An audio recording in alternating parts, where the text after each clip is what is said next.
খোদ জেলা শাসক এবং জেলা পুলিশ সুপারের অফিসের নাগের ডগায় পানীয় জলের দাবিতে রাস্তা অবরোধ করে বিক্ষোভ প্রদর্শন করেছে গ্রামবাসীরা। রাস্তা অবরোধের ফলে সংশ্লিষ্ট এলাকায় তীব্র যানজটের সৃষ্টি হয়েছে এবং নিত্য যাত্রীরা নাজেহালের শিকার হয়েছেন। ঘটনা কৈলাসহরের পূর্ব কাউলিকুড়া এলাকায়।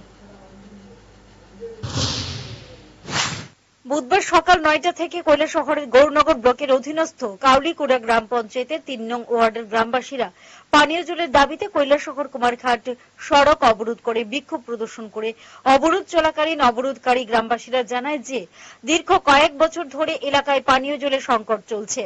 গ্রামবাসীরা দফায় দফায় স্থানীয় কাউলিকুড়া গ্রাম পঞ্চায়েতের প্রধান, উপপ্রধান সহ স্থানীয় পঞ্চায়েত সদস্যকে জানালেও কেউ গ্রামবাসীদের কথায় পাত্তাই দিচ্ছে না।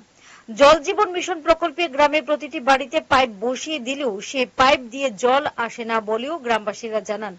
গ্রামে কয়েক বছর পূর্বে আয়রন রিমুভাল প্ল্যান্ট বসানো হয়েছিল এবং আজ অবধি চালু করা হয়নি বলেও জানান গ্রামবাসীরা।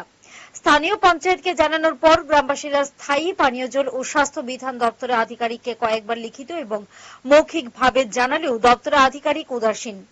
দপ্তরের আধিকারিক আজ অবধি এলাকায় গিয়ে সরেজমিনে তদন্ত অবধি করেনি বলেও অভিযোগ করেন গ্রামবাসীরা। গ্রামে কয়েকটি পুকুর ফিশারি থাকলেও সেগুলো শুকিয়ে গেছে। বিগত ১ বছর পূর্বে গ্রাম পঞ্চায়েত ভোটের প্রাক্কালে শাসক দলের পক্ষ থেকে পানীয় জলের স্থায়ী সমাধান করে দেবার আশ্বাস দেওয়া হলেও আজ অবধি কিছুই করে দেওয়া হয়নি বলেও জানান গ্রামবাসীরা। গ্রামে পানীয় জলের তীব্র সংকট চললেও সংশ্লিষ্ট দপ্তরের পক্ষ থেকে গ্রামে গাড়ি দিয়ে পানীয় জল সরবরাহ করা হয় না বলেও জানান গ্রামবাসীরা। তাই বাধ্য হয়ে গ্রামবাসীরা বুধবার সকাল ৯টায় পূর্ব কাউলিকুড়া এলাকায় কৈলাসহর কুমারঘাট সড়ক অবরোধ করে বিক্ষোভ প্রদর্শন শুরু করে। কোন জায়গায় জল পান না? আমরা এটা ফাটলবিলা ৩ নম্বর ওয়ার্ড। এটা গ্রাম পঞ্চায়েতের নাম কি?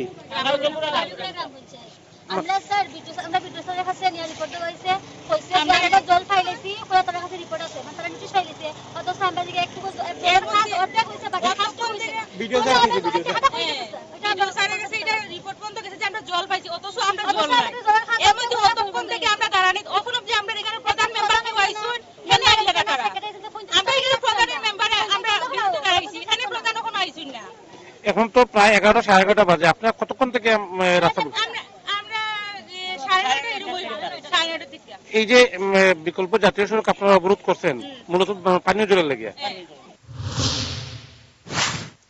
সড়ক অবরোধের খবর পেয়ে কৈলাসহর থানার পুলিশ অফিসার মতিলাল মালাকারের নেতৃত্বে বিশাল পুলিশ এবং টিএসআর বাহিনী অবরোধ স্থলে গিয়ে অবরোধকারীদের সাথে কথা বলার পরও অবরোধ প্রত্যাহার করেনি অবরোধকারীরা। দুপুর 12টা নাগাদ স্থানীয় পানীয় জল ও স্বাস্থ্য বিধান দপ্তরের আধিকারিক অবরোধ স্থলে আসার পর অবরোধকারীদের সাথে আলাপ আলোচনা করে জানান যে গ্রামে পানীয় জলের স্থায়ী সমাধান না হওয়া অবধি গ্রামে প্রতিদিন 2 বেলা করে দপ্তরের পক্ষ থেকে গাড়ি দিয়ে পানীয় জল সরবরাহ করা হবে। দপ্তরের আধিকারিকের পক্ষ থেকে এই আশ্বাস পাবার পর দুপুর 12টা নাগাদ অবরোধকারীরা অবরোধ প্রত্যাহার করে নেয়। সড়ক অবরোধের ফলে অবরোধের 2 পাশে শত শত গাড়ি আটকে পড়ে এবং এই অবরোধের ফলে অফিস যাত্রীরাও আটকে পড়ে এবং নাজেহালের শিকার হয়েছেন। তবে খোদ জেলা শাসক অফিস এবং জেলা পুলিশ সুপারের অফিসের নাকের ডগায় গ্রামবাসীরা রাস্তা অবরোধ করে বিক্ষোভ প্রদর্শন শুরু করলেও 3 ঘন্টা পর স্থানীয় পানীয় জল ও স্বাস্থ্য বিধান দপ্তরের আধিকারিকরা 5 কিলোমিটার দূরত্বে অবরোধ স্থলে আসতে 3 ঘন্টা সময় অতিক্রান্ত করে নেওয়ায় সংশ্লিষ্ট দপ্তরের আধিকারিকদের ভূমিকা নিয়েও বড়সড় প্রশ্ন উঠতে শুরু করেছে। কৈলাসহর থেকে জামাল উদ্দিনের রিপোর্ট, হেডলাইন্স ত্রিপুরা ন্যাশনাল।